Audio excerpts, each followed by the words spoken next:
Assalamualaikum warahmatullahi wabarakatuh. Alhamdulillahi rabbil alamin, wassalatu wassalamu ala asyrafil anbiya'i wal mursalin wa ala alihi wa sahbihi ajma'in. Qala rabbi shrah li sadri wa yassir li amri wahlul 'uqdatam min lisani yafqahu qawli. Amma ba'd.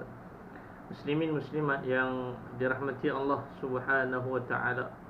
Alhamdulillah, bertemu kita lagi dalam pengajian Al-Hikam. Hari ini kita akan baca hikmah yang ke-39, iaitu Allah Subhanahu wa ta'ala adalah Maha Pemurah. Apabila kita telah begitu dekat kepada Allah dalam akidah dan perasaan, bahkan kadang-kadang telah sampai pada punca segala-galanya, di mana wujud Allah lah yang hanya kita nampak. Sedangkan sekalian makhluk adalah tiada. Allah lah yang maha ada, dan selain daripadanya adalah tiada, kerana asalnya tiada atau pada akhirnya akan berkesudahan dengan tiada pula. So bagi manusia yang telah sampai martabatnya ke taraf ini, tertujulah ingatannya dan seluruh perasaannya kepada Allah Subhanahu wa ta'ala, sehingga dia lupa pada selainnya. Tertuju ingatannya, seluruh perasaannya kepada Allah, habis dia lupa yang lain lah, melainkan Allah saja yang dia ingat. So martabat ini adalah satu anugerah yang Allah bagi pada satu orang tu. Allah nak lah bagi kat dia. Apalagi dia, yakni Allah lah yang maha pemurah dalam segala hal. Okey. Maka kalam Al-Imam Ibnu Ata'illah As-Sakandari rahimallahu ta'ala, dia memberi nasihat kepada kita, jangan anda lampaui niat maksudmu kepada selainnya, kerana yang maha murah tidak boleh melangkahi akannya oleh segala cita-cita, yakni kehendak-kehendak yang baik. Itu matan dia. Akhir pembelajaran kita akan faham 4 benda penting.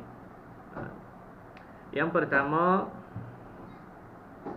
kita ni, nama kata manusia, saya dan tuan-tuan semua, kita tak boleh lepas diri dari zat yang maha kuasa. Artinya kita selalu berhajat kepada Allah,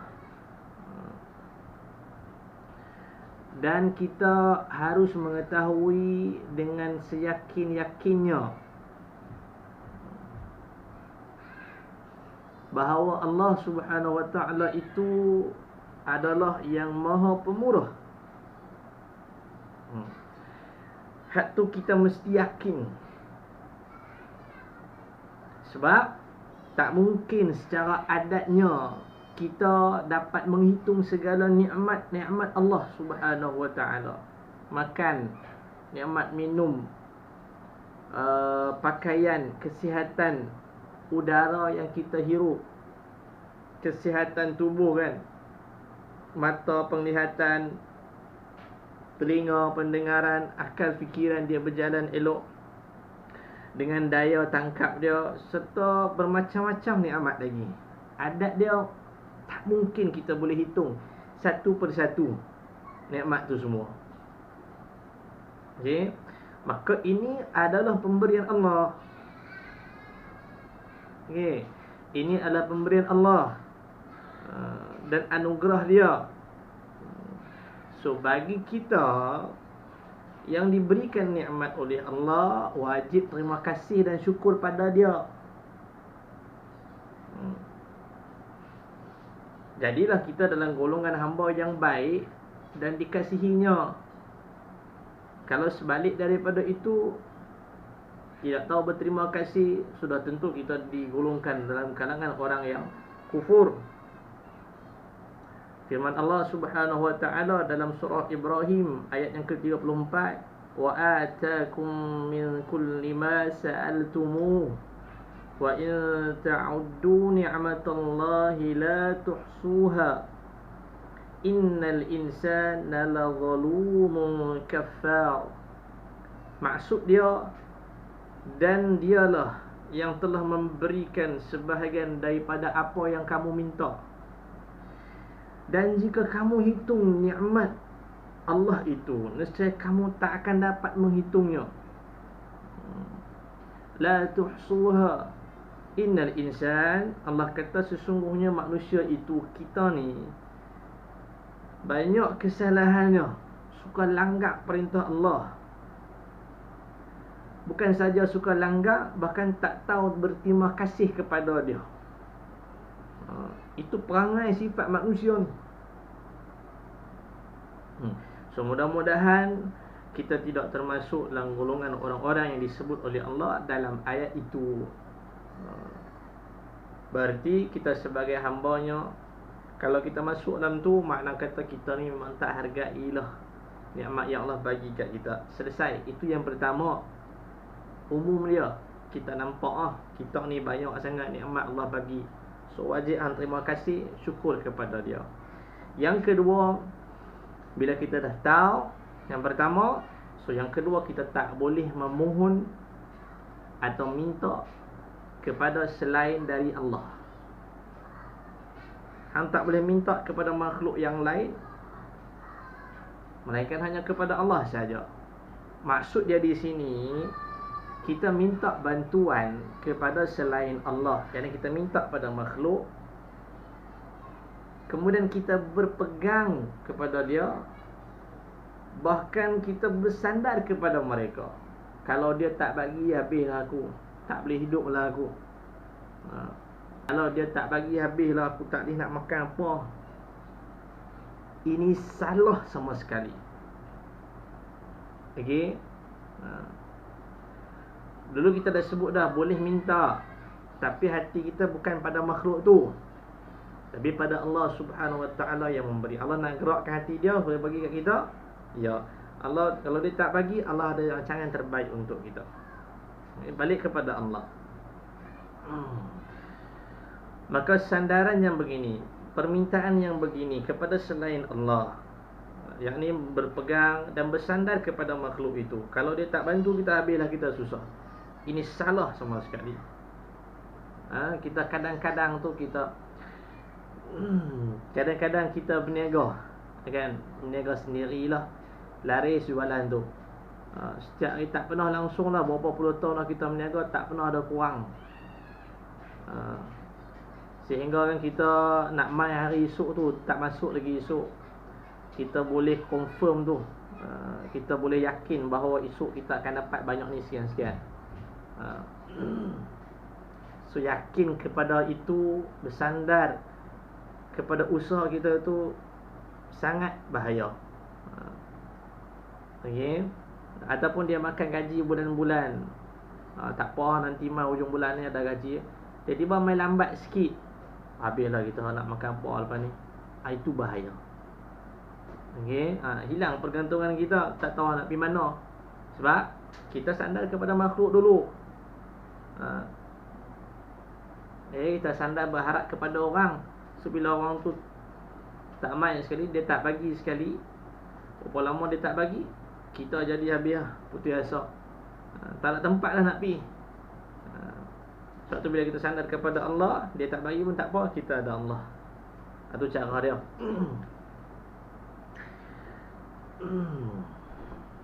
Okay. So di sini kita harus belajar, tuan-tuan, sedikit demi sedikit, pelan-pelan kita belajar untuk sampai kepada perasaan yang mantap tu. Apa dia perasaan mantap tu? Yakni merasa cukup lah dengan sesuatu yang memang telah begitu menurut Allah. latih perasaan kita ni, hati kita ni, supaya kita ada rasa qanaah. Apa yang ada yang Allah bagi kat kita ni cukup. Perasaan tu bagi dia mantap lah. Dan kita harus yakin, percaya bahawa kehendak Allah sejalan dengan ilmunya, dan tidak ada perpisahan antara keduanya. Sebab tu bagi orang yang agama Islam, dalam dunia ni lapang bagi dia, sebab agama sudah mencukupi bagi dia daripada hal-hal yang bersifat dunia.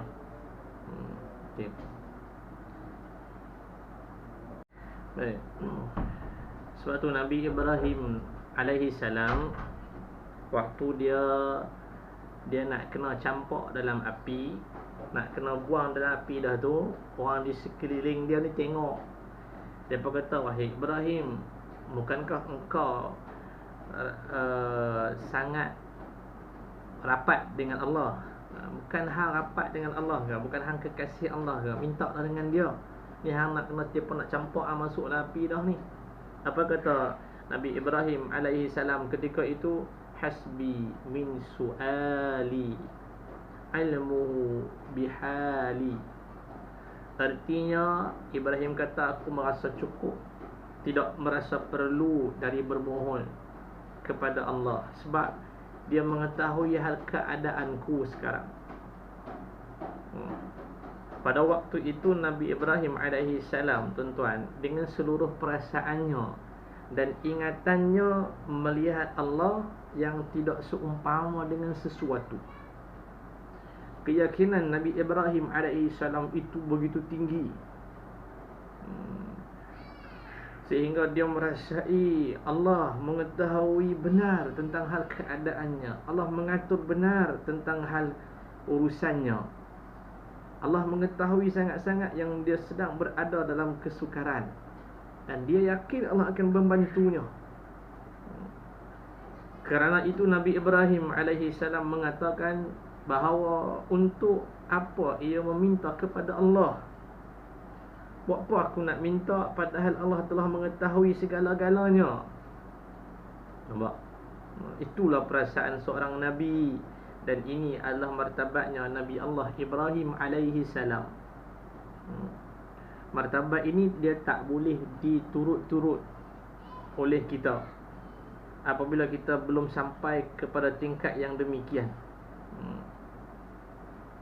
Tingkatan ini ialah kita wajib mengiktikad dalam hati, dan iktikad ini disambut pula oleh perasaan keyakinan yang mendalam bahawa yang memperkenankan segala sesuatu adalah Allah Subhanahu wa ta'ala, dan kita tidak boleh memalingkan hati kita kepada yang lain selain hanya kepada Allah Subhanahu wa ta'ala. Itu yang kedua. Okay, kita tak boleh minta melainkan kepada Allah Subhanahu wa ta'ala. Yang ketiga, bila keyakinan kita sudah mantap, kita buat nombor satu tadi kita dah faham, nombor dua kita ikut, dan nombor tiga, natijah dia akan terhasillah dalam diri kita 4 perkara. A. Takut kepada Allah. B. Harapan kepada Allah. C. Mencintai Allah. Dan D. Berjinak-jinak dengan Allah Subhanahu wa ta'ala. Okey, ini natijah yang kita dapat bila kita yakin Allah itu Maha Pemurah, bila kita yakin Allah itu mengetahui hal keadaan kita. Kita sangat-sangat dengan sepenuh perasaan kita mengenal Allah. 4 natijah ini akan timbul dalam diri kita: takut, harapan, mencintai, dan berjinak-jinak dengan Allah Subhanahu wa ta'ala. Adapun keempat macam ini, sifat keutamaan yang dapat kita miliki, kita boleh dapat dia apabila segala himmah dan semua perasaan hati kita bertemu di satu titik. Nampak? Bila segala perasaan kita, ingatan kita, dia hanya tertumpu pada satu titik. Apa titik ni? iaitu pada Allah Subhanahu wa taala yang telah memberikan segala nikmat kepada kita. Tu baru dia akan hadir dalam hati kita tu. Habis yang keempat kesimpulan dia, dialah yakni Allah yang Maha Pemurah, Allah yang Maha Kaya dalam segala hal. So kerana itu janganlah sekali-kali kita lampaui Allah yang Maha Pemurah sehingga kita mendahulukan yang lain daripadanya.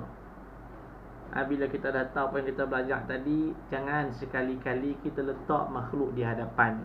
Letaklah dalam hidup kita ni Allah nombor satu. Okey. Dan tentulah yang begini dia akan membawa kepada hubungan yang tidak baik antara hamba-hambanya dengan Khaliq. Kalau kita dahulukan yang lain selain Allah, benda lain selain Allah, Allah ni kita letak nombor 2, nombor 3, kemudian baru kita cari dia, yakinlah bahawa hubungan kita dengan Allah itu dia akan rosak. Dia tergendala sama sekali. Jadi untuk kita jaga hubungan kita yang sebaik-baiknya dengan Allah, supaya Allah kasih dan sayang kepada kita. Tu di mana kita mendapat keredaan daripada Allah dalam segala hal. Maka jagalah, yakinlah, letaklah Allah di hadapan. Letaklah Allah nombor satu dalam hidup kita. Apa pun nak minta, minta kepada Tuhan dulu. Yakin dia akan memberi segala-galanya. Macam mana cara dia nak bagi, itu terserah kepada Allah, sebab Allah lebih tahu yang mana terbaik untuk kita. Dia nak hantar orang mai bagi ke apa jua jalan, mudah-mudahan dia meredai, dia memberi hidayah dan taufik kepada kita agar hubungan kita dia sayang, dia kasih kepada kita, dan semoga dia meredai kita sehingga menempatkan kita dalam syurga. Amin ya rabbal alamin. Sekian, cukup sampai dekat ni. Yang ke-40 kita akan baca, angkat semua persoalan pada Allah. Mintalah apa yang kita nak itu kepada Allah. Pada kuliah yang akan datang, mudah-mudahan Allah mengampuni segala kesilapan kita, asbab daripada kita mempelajari ilmu agama Allah.